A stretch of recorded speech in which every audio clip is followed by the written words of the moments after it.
हमें शेयर्स में इन्वेस्ट करना चाहिए या म्यूचुअल फंड में इन्वेस्ट करना चाहिए, और म्यूचुअल फंड होता क्या है। तो बहुत आसानी से हम इसे समझ सकते हैं। देखिए, ये एक कंपनी है और ये उसका छोटा सा भाग है, इसे हम शेयर कहते हैं। ये शेयर ट्रेड होता है NSE और BSE पर। जैसे कि हम देख सकते हैं कि एक शेयर कंपनी का सिर्फ एक भाग है और इसकी प्राइस जो होती है वो बदलती रहती है। अब आप मुझे बताइए कि शेयर का जो प्राइस होता है वो किस तरह बदलता है, ऐसे या ऐसे। और आपका जवाब सही है, शेयर का प्राइस ऐसे बदलता है, ना कि ऐसे बदलता है। शेयर का प्राइस कभी भी ऐसे सीधे नहीं बदलता, वो हमेशा आड़ा टेढ़ा बदलता रहता है। इसी को हम वोलेटिलिटी कहते हैं। इस वोलेटिलिटी से बचने के लिए आपको क्या करना पड़ता है कि आपको एक साथ 10 से 15 शेयर्स में इन्वेस्ट करना होता है। 10 से 15 शेयर्स में इन्वेस्ट करने की वजह से आपका पोर्टफोलियो जो है वो डाइवर्सिफाई होने लगता है, जिस वजह से आपको एक स्टेडी रिटर्न मिलता है।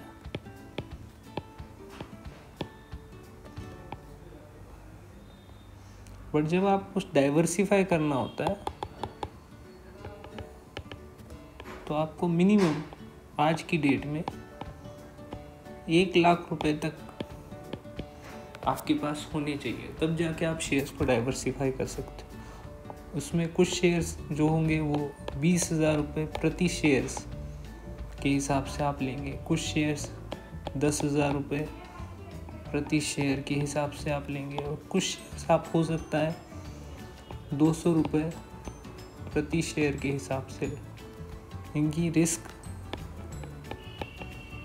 ज़्यादा, कम और ज़्यादा हो सकती है, पर इसके लिए आपको बहुत सारे नॉलेज की ज़रूरत होगी, जो नॉलेज आपको बहुत मुश्किल से मिलेगा। तो पहली चीज़ है कि शेयर्स में डाइवर्सिफिकेशन लगता है। दूसरी चीज़ है, शेयर्स में जब आप चीप स्टॉक खरीदते हो, जो स्टॉक 100 रुपये से नीचे का होता है, तो आपको बहुत ज़्यादा वोलेटिलिटी यानी उतार चढ़ाव देखने को मिलते हैं। तीसरा, स्टॉक मार्केट एनालिसिस, ये फुल टाइम जॉब है। स्टॉक मार्केट एनालिसिस ये एक फुल टाइम जॉब है, पार्ट टाइम आप इसे नहीं कर सकते। चौथा चीज़, ब्रोकरेज चार्जेस जो होते हैं वो शेयर मार्केट में बहुत ज़्यादा होते हैं। कई जगह 1% से लेके 20 रुपीज़ पर डिलीवरी तक चार्ज होता है। और कैपिटल गेन टैक्स, यानी कैपिटल गेन, शेयर मार्केट में जब आप इन्वेस्ट करते हो तो आपको कैपिटल गेन देना पड़ता है। तो ये जो आपने जान लिया कि शेयर मार्केट क्या होता है, अब हम जानते हैं कि म्यूचुअल फंड क्या होता है। म्यूचुअल फंड, जैसे कि उसके नाम से लिखा हुआ है, म्यूचुअल यानी कि समभाग।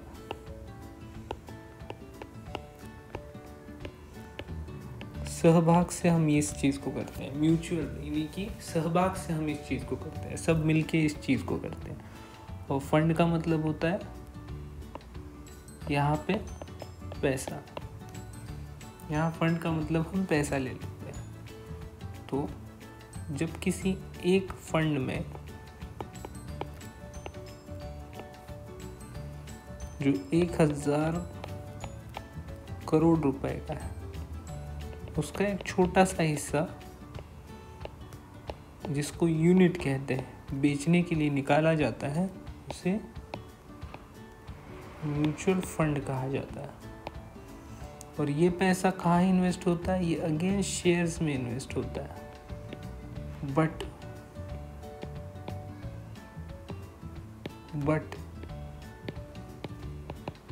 डाइवर्सिफाइड वे में। यानी कि अब आप सिर्फ 5,000 रुपये इन्वेस्ट करके 20,000 रुपये तक के शेयर्स या उससे भी ज़्यादा कीमत के शेयर्स खरीद सकते हैं। क्या फ़ायदा होता है म्यूचुअल फंड का? पहला, आप मार्केट वोलेटिलिटी को डाइवर्सिफिकेशन से बीट करते हैं। दूसरा फायदा क्या होता है? म्यूचुअल फंड से आपको दो चीजें मिलती हैं, डिविडेंड, ग्रोथ। मतलब कि पहले तो म्यूचुअल फंड से आपको डिविडेंड मिलता है। जिन कंपनियों में म्यूचुअल फंड ने इन्वेस्ट किया है उन कंपनियों से जो डिविडेंड म्यूचुअल फंड इन्वेस्टर को आता है, म्यूचुअल फंड को आता है, वो म्यूचुअल फंड अपने डिविडेंड को अपने यूनिट होल्डर्स में बांट देता है। और जो ग्रोथ होती है म्यूचुअल फंड की, जो शेयर्स में हमने इन्वेस्ट किया था उन शेयर्स की अगर प्राइस बढ़ती है तो जो ग्रोथ होती है वो ग्रोथ आपको NAV में दिख जाती है। अब NAV क्या होता है मैं आपको अभी भी बताता हूँ। तो तीसरा फ़ायदा म्यूचुअल फंड का कौन सा है वो आपको जानना होगा। तो म्यूचुअल फंड खरीदते वक्त आपको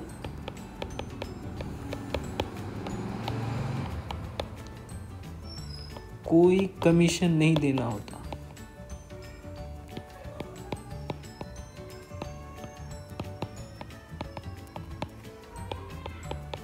बहुत थोड़े म्यूचुअल फंड है, मैक्सिमम टाइम उनमें एंट्री लोड होता है। एंट्री लोड का मतलब चार्जेस, उस म्यूचुअल फंड में आने के चार्जेस। बाकी एंट्री लोड किसी में नहीं होता। हाँ, एग्जिट लोड ज़रूर होता है। अगर आप म्यूचुअल फंड को छोड़ देते हो बीच में तो आपको एग्जिट लोड ज़रूर मिलता है। तो आप बीच में से छोड़ नहीं सकते म्यूचुअल फंड को। चौथा चीज़,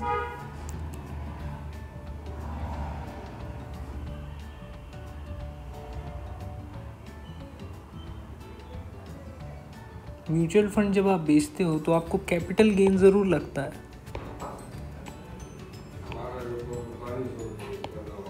बट एक बार ही लगता है।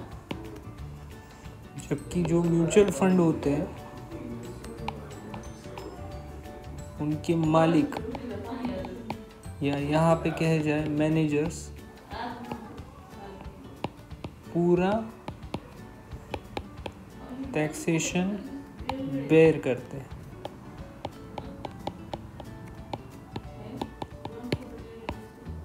अब हम देखेंगे NAV क्या होता है।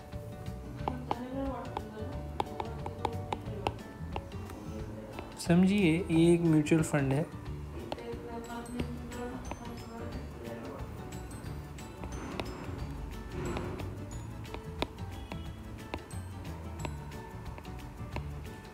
जिसमें 3 शेयर्स लिए गए थे, share A, share B, share C। उनकी प्राइस जो थी वो 10 रुपये, 20 रुपये, 30 रुपये थी।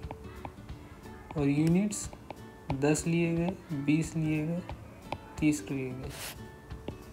इसका मतलब इसके प्राइस 100 रुपये की यूनिट्स हो गए,